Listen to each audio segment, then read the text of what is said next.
And A for Sige, let go. Sige, let go. yellow circle. Let's go! Chrissy, Ano? ikaw na. Talaga?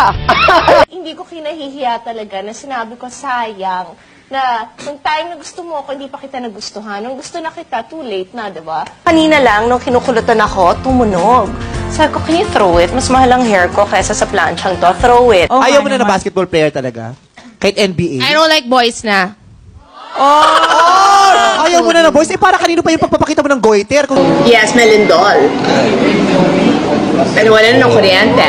Umuwi na tayo. Ma'am, I hope you don't mind. Sabi ko, Okay. yes. Hilo-hilo pa ako.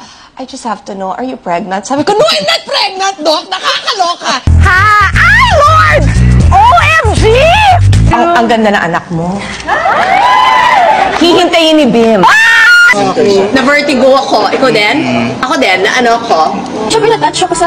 Ano ba yan?